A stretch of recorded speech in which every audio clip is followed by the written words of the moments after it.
Le message est arrivé dans la conversation de groupe familial. Papa, après tout, il vaut mieux que tu te retires. Maman, nous sommes tous d'accord. Ne rends pas les choses plus difficiles qu'elles ne le sont déjà. Tante Claudine a réagi avec un cœur. Oncle Jared, finalement la raison l'emporte. J'ai fixé l'écran. 5 mots. Toute une vie de travail. Rejeté comme si j'étais un appareil défectueux. Je n'ai pas répondu immédiatement. J'ai attendu 6 minutes, laissé la situation décanter, puis j'ai écrit « Compris ». Je me retire aussi de la partie de plaisir. Envoyé. J'ai fermé la conversation et désactivé mes notifications. Je m'appelle Sloan. Et si vous pensez que c'est une histoire sur le fait de se faire évincer, restez très attentif. Que se passe-t-il quand la fille que vous avez exilée tenait l'unique corde qui vous empêchait de vous noyer? Cette nuit-là, j'ai examiné les documents. Je n'étais pas une simple partenaire passive dans la fiducie familiale. Je l'ai bâti, resserré chaque vis, repéré chaque faille, et les ai rendus riches sans jamais demander un siège à la table. Alors, quand ils m'ont finalement dit de me retirer, je l'ai fait avec chaque identifiant de compte, chaque information d'accès, chaque centime en transit numérique. Je ne l'ai pas vidé, je l'ai gelé. Légalement. Discrètement. 3 lignes de code, une signature. Puis je suis allé dormir. À 3h07 du matin, mon téléphone s'est mis à vibrer comme une alarme incendie. 89 appels manqués. Le premier message vocal, papa paniqué. La banque, tout est gelé. Qu'est-ce que tu as fait? Le second, maman le souffle court.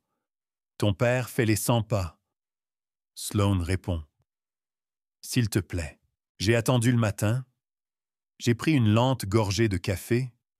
J'ai tapé ma réponse avec un calme chirurgical. Je ne fais que suivre votre exemple. Et c'est là que les supplications ont commencé. Mais cette fois, je ne répondais pas par amour. Je répondais depuis la position dominante qu'ils avaient bâtie sur mon dos. Au lever du soleil, ils étaient passés de furieux à effrayés. Ma boîte de réception était pleine. Les objets des courriels ressemblaient à des avertisseurs de fumée, urgents. Fiducie bloquée. S'il te plaît, parle-nous, Sloan. Pouvons-nous arranger ça? Arranger ça. C'est eux qui l'ont brisé. Ils ont allumé la mèche à la seconde où ils ont dit « Il vaut mieux que tu te retires ». Ce qu'ils n'avaient pas réalisé, c'est que j'avais déjà pris une longueur d'avance.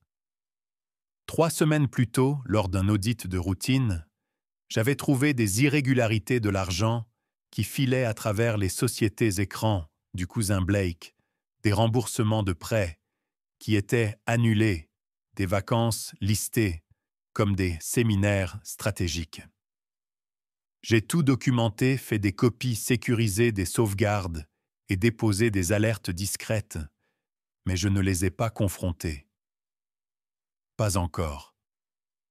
Parce que regarder un mensonge se défaire est bien plus puissant que de crier dans la tempête. Alors quand ils se sont retournés contre moi dans la conversation de groupe, j'ai simplement souri. Je les ai laissés croire qu'ils avaient le dernier mot. Maintenant, ils s'agitaient en tous sens. Parce que le fonds familial, ce n'était pas seulement des économies. C'était des biens immobiliers, des véhicules, des options sur actions, 3 périls et une réputation bâtie sur la littératie financière. Et tout cela était suspendu.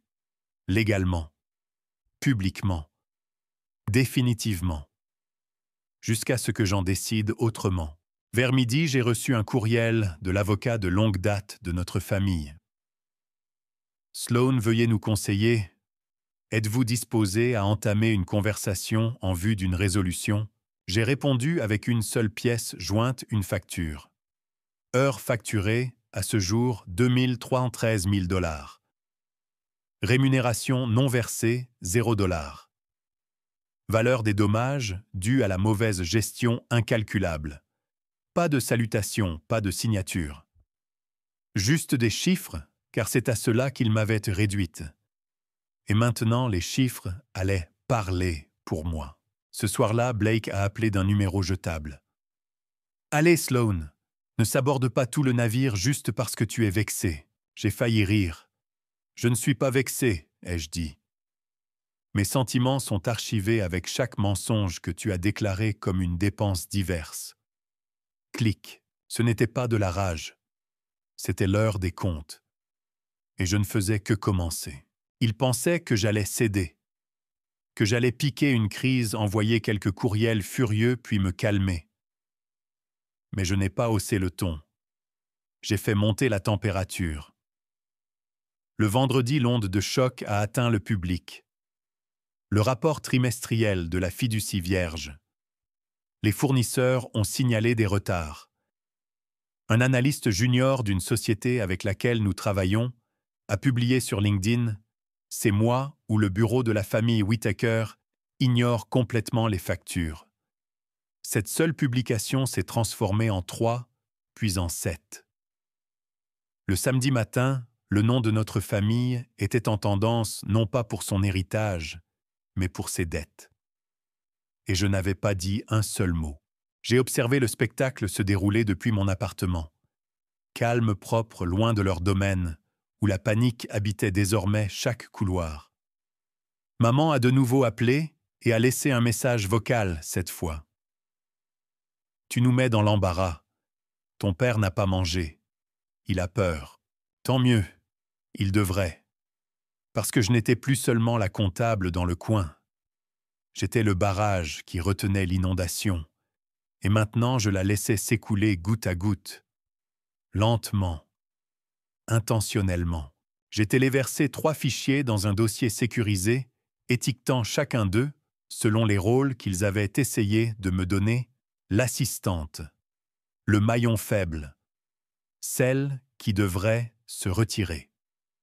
À l'intérieur se trouvait la preuve de chaque infraction irrégularité fiscale, fournisseur fantôme, véhicule de luxe immatriculé, au nom d'une société de conseil inexistante, appelée Crescendo. Leur trace écrite était une corde, et c'est moi qui l'avais tressée. J'ai envoyé le lien à une seule personne, un expert comptable judiciaire, avec un podcast et des abonnés qui savaient nous flairer la fraude avant le petit déjeuner. Pas de communiqué de presse, pas de déclaration, juste les données. Laissez la vérité parler. Le soir, papa a de nouveau envoyé un texto. « Je sais que nous t'avons blessé, mais ça, ce n'est pas la bonne manière. » Et pour la première fois, j'ai répondu. « Tu as raison. Ce n'est pas la bonne manière. C'est la vôtre. Je n'ai fait que vous la renvoyer en miroir. » Lu. Pas de réponse. Parce que lorsque vous réduisez au silence celle qui a construit le sol sous vos pieds, vous feriez mieux d'espérer qu'elle n'enlève pas les clous. L'épisode du podcast est sorti un dimanche soir. Titre : L'argent du sang au cœur de l'effondrement d'un prestigieux fonds familial. Je n'y ai pas pris la parole. Je n'en avais pas besoin. Ils ont laissé les documents parler.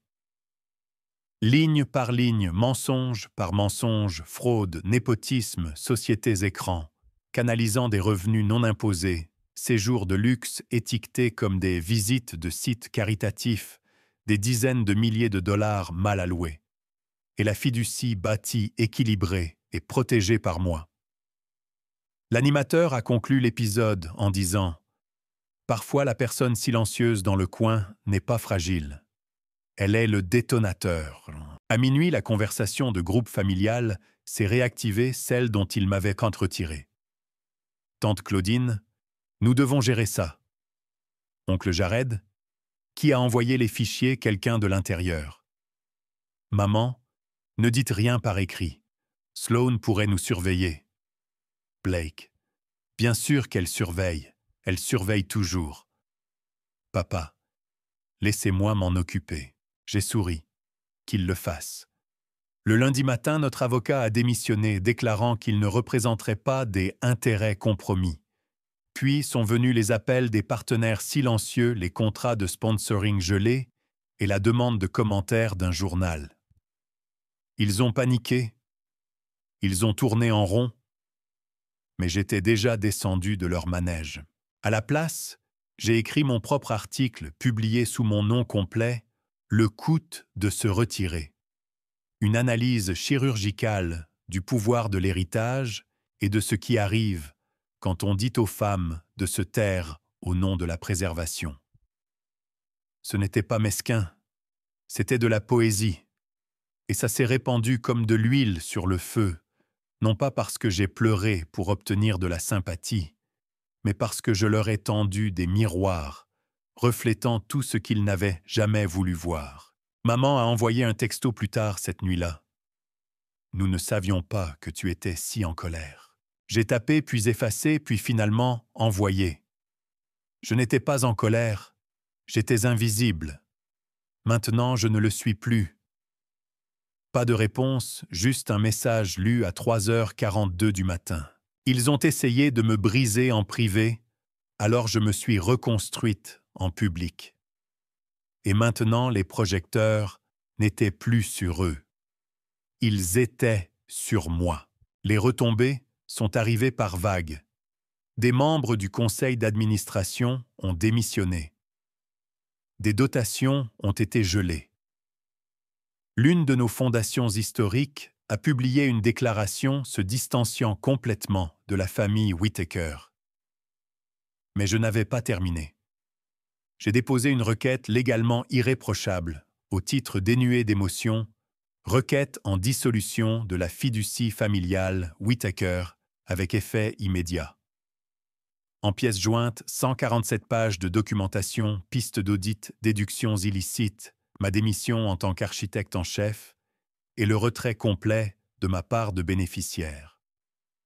La requête a atterri sur le bureau de leur avocat comme un coup de marteau sur la tempe. Et cette fois, ils ne pouvaient pas la geler. J'étais la seule à avoir les clés pour lever le blocage, et je n'allais pas les tourner. Pas tant qu'ils n'auraient ni pas admis ce qu'ils avaient fait. Cette nuit-là, j'ai reçu un courriel. Pas d'objet, pas de salutation, juste ceci.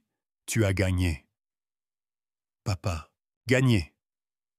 Ce n'était pas un jeu. Ils ont transformé l'héritage en manipulation, la famille en actionnaire.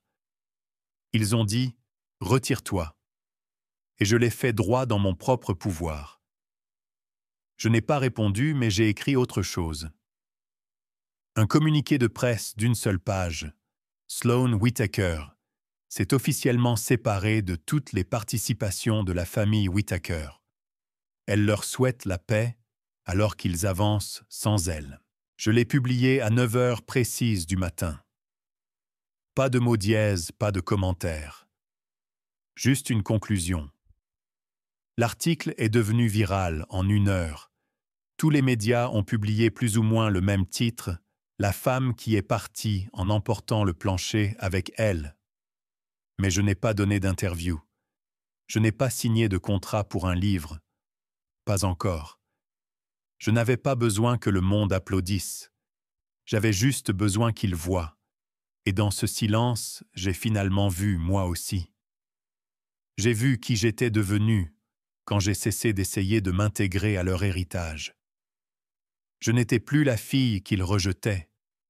J'étais la tempête qu'ils avaient bâtie brique par brique calculée. 3 mois ont passé assez longtemps pour que la poussière retombe assez longtemps pour que mon nom cesse d'être une tendance et commence à être respecté. On ne me qualifiait plus d'émotive. On me qualifiait de stratégique, de perspicace, d'architecte, de sa propre évasion. C'est drôle comme ils comprennent toujours après le départ. Pendant ce temps, j'ai lancé quelque chose de nouveau. Une plateforme privée sélective. Forge une initiative de financement pour les femmes déshéritées par le sang, mais pas par le talent entièrement financé par mon retrait de la fiducie Whittaker. En 6 semaines, Forge a financé 11 jeunes entreprises, remboursé 5 prêts hypothécaires prédateurs et aidé 3 femmes à obtenir la garde de leurs enfants. Aucune d'entre elles n'avait sa place à la table de leur famille. Maintenant, elles bâtissaient leurs propres empires. Les médias ont demandé des interviews. J'ai refusé, mais j'ai approuvé un article, un portrait discret. Titre : Le plan que personne n'avait vu venir. Il disait la vérité que la famille qui portait la tradition comme une armure ne s'attendait jamais à ce que la fille qui gardait les preuves les transforme en une heure des contes. Je n'ai jamais dit un mot cruel dans cet article, mais entre les lignes, la coupe était chirurgicale. J'ai entendu dire que maman voyait un conseiller en gestion de crise. J'ai entendu dire que Blake avait essayé de lancer un fonds de crypto-monnaie. Il a fait faillite en 6 semaines. Et papa, il a vendu sa part du vignoble. Quelqu'un m'a envoyé une vieille photo, la famille, à un gala, il y a 10 ans. J'étais dans le coin le plus éloigné, tenant le sac à main de quelqu'un souriant, comme si j'étais reconnaissante d'être simplement là. Je l'ai gardé, mais pas par sentimentalité. Comme preuve. La preuve de qui j'étais, avant qu'ils ne me disent que je n'avais pas ma place, avant que je ne réalise que la personne la plus dangereuse dans la pièce n'est pas celle qui crie. C'est celle qui note tout. L'invitation est arrivée sur un carton couleur crème, adressé à la main. Réunion de famille 10 ans d'héritage Whitaker. Lieu le même vignoble que papa ne possédait plus. Thème : reconstruire, réfléchir, se souvenir. Mignon. J'ai failli rire, mais je ne l'ai pas ignoré. J'ai répondu « décliné », mais merci pour le rappel. Parce que c'est ce que c'était. Pas une invitation, mais un rappel des mains qui avaient tenté de m'effacer de l'histoire et qui me demandaient maintenant de me joindre au cœur. Quelques jours plus tard, j'ai reçu un message de l'oncle Jared. « Nous aimerions beaucoup que tu dises quelques mots si tu changes d'avis. Tu as toujours fait partie de la fondation. » J'ai failli répondre « J'étais la fondation », mais je n'ai pas pris la peine. À la place, j'ai réservé un voyage. Pas pour la Réunion, mais pour Washington, D.C. La bibliothèque du Congrès avait demandé à archiver les documents de l'initiative Forge. Un héritage imprimé, un impact ancré. J'ai parcouru ces couloirs de marbre en silence, tenant une mince boîte d'accords signée et de lettres manuscrites, des femmes que Forge avait aidées. Des lettres qui disaient « Grâce à vous, je n'ai pas disparu. » Cette nuit-là, je me tenais seul dans ma chambre d'hôtel, pieds nus, le champagne non touché, et je me suis permis de le ressentir. Pas le triomphe, pas la vengeance. Quelque chose de plus silencieux, l'accomplissement. Ils ont essayé de m'effacer de l'histoire, alors j'en ai publié une nouvelle. Le jour même de la réunion, j'ai publié une déclaration finale. Je leur souhaite la réunion qu'ils recherchent. La mienne a déjà eu lieu entre la version de moi-même qu'ils ont essayé d'enterrer et celle qui a refusé de rester sous terre. Elle est devenue virale, non pas parce qu'elle était bruyante, mais parce qu'elle était honnête. À la réunion, quelqu'un l'a lue à voix haute. Quelqu'un a filmé papa qui sortait et quelqu'un d'autre m'a envoyé une vidéo de maman, assise immobile, son verre de vin plein, regardant le ciel. La légende, il n'y a pas de silence comme celui qu'elle a laissé derrière elle. Exactement. 1 an plus tard, je me tenais devant une marée de jeunes femmes, des entrepreneurs de première génération, des mères célibataires et des survivantes de fonds fiduciaires devenues des pionnières. Le premier sommet annuel de Forge. Pas de couloir de marbre, pas de robe de velours. Juste la vérité brute et méritée. Mon discours n'était pas peaufiné. Il n'était pas censé l'être. On m'a dit de me retirer. Ai-je commencé? De me taire. De me souvenir de qui m'avait donné une place. J'ai fait une pause, les ai regardés les yeux grands ouverts, les cœurs ouverts. Ils n'avaient pas réalisé que j'avais construit la table. Et quand ils ont essayé de prendre ma chaise, j'ai mis le feu à toute la pièce avec les preuves. Des rires, des applaudissements, quelques larmes. Pas seulement les miennes.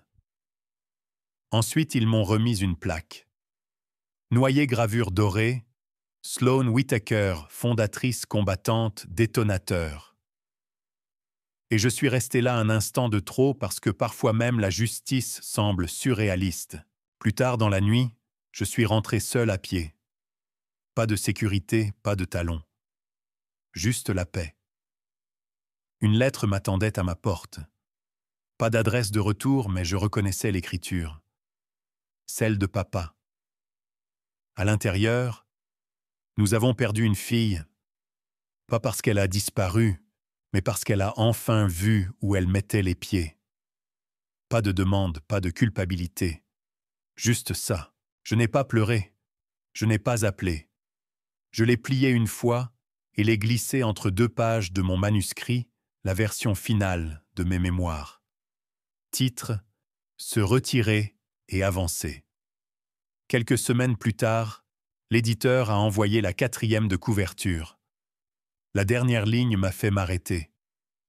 Elle n'est pas seulement partie, elle a redéfini ce que signifie partir. Je l'ai lu une fois, puis une autre, puis j'ai éteint les lumières, et j'ai murmuré pas à eux, mais à moi-même. Tu n'y retourneras jamais, parce que tu n'en as jamais eu besoin. Ils m'ont offert le silence, je l'ai transformé en pouvoir. Ils m'ont dit de me retirer. Alors je l'ai fait, et je n'ai jamais été aussi belle en partant.